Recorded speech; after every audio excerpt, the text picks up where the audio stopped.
today's video we're going to be starting to lay down paint on the hull, and we're going to start with a layer of primer. The job of the primer is to give the actual paint a firm surface on which to adhere to prevent flaking and peeling and damage at a later date. It's best to practice good safety measures when painting, as paint particulates can cause irritation to your throat and skin, so gloves and a good respirator are a must-have.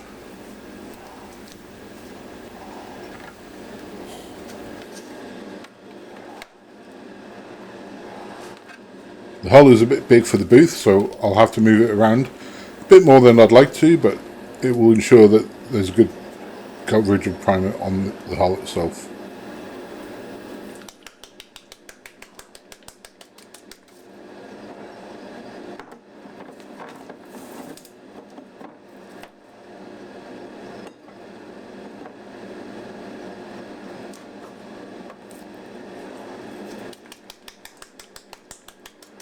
Once shaken, the primer can be put into the airbrush reservoir.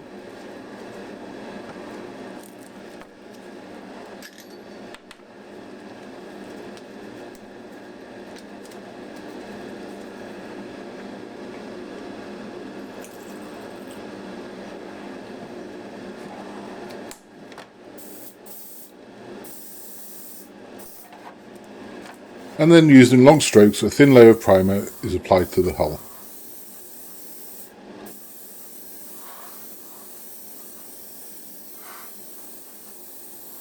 It's better to apply 2 or 3 light coats than one really heavy coat that might pull or run, leaving an area of the model that needs to be repaired. Move along the model using controlled sweeping motions until a good coat of primer or paint is on the model, and then if needed, let the first layer dry before applying the second.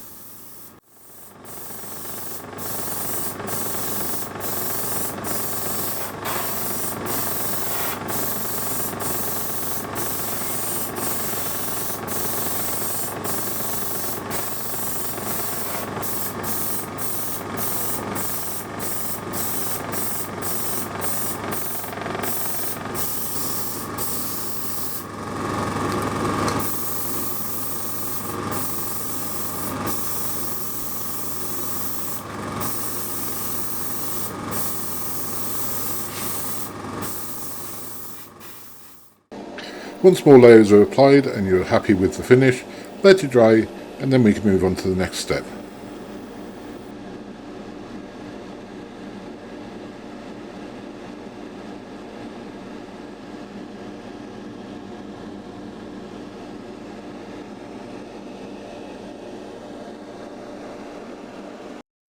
The next step is to paint the colours onto the hull.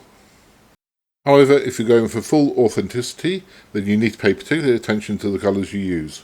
As you can see here, this particular model colour set calls for the normal red anti-foul paint to be used on the lower hull. But as you can see from these Admiralty documents, the HMS King George V didn't have red anti-foul in 1941, it actually had grey. It was actually a grey colour called Morava anti-foul grey, so we're going to be using Tamiya XF66 for the lower portion of the hull. And just for the sake of complete knowledge, it had the Morava grey till late 1945, when it was changed to Major's grey anti-fouling.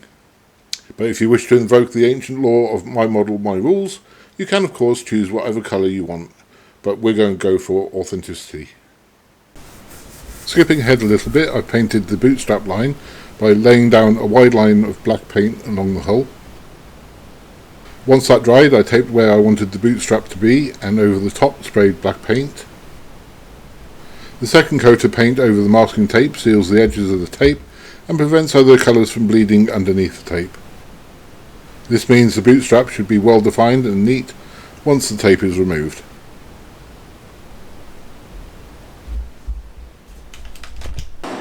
So now I'm putting down the lower hull colour, which is Tamiya XF66.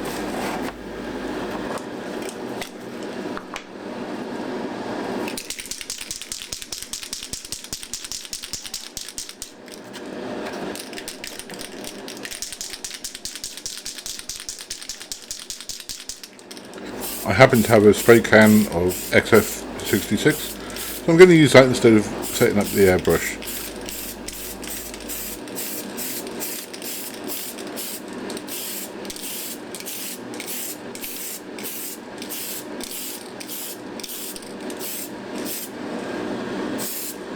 The technique is the same as using the airbrush.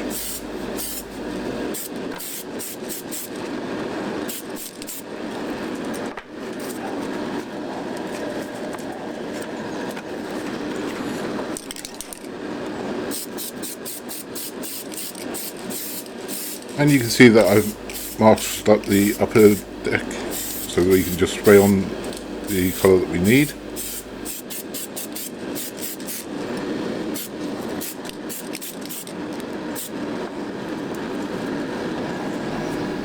And once you've applied a good all-over coat, leave it to dry and add further layers if needed.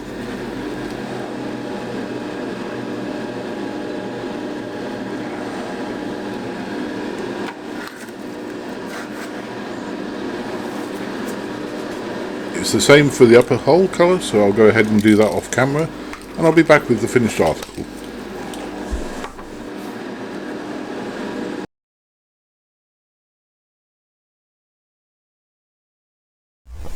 So after almost a full week of work, including drying times, the hull is done. I sprayed both the lower hull and the bootstrap line.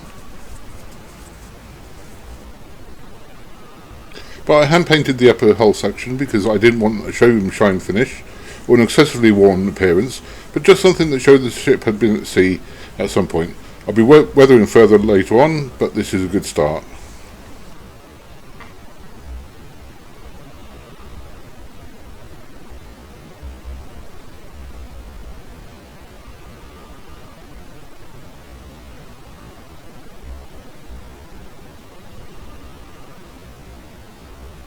Okay, that's it for this video. It's been a bit of a short one, but if you've liked it, please like and subscribe, and I'll see you next time.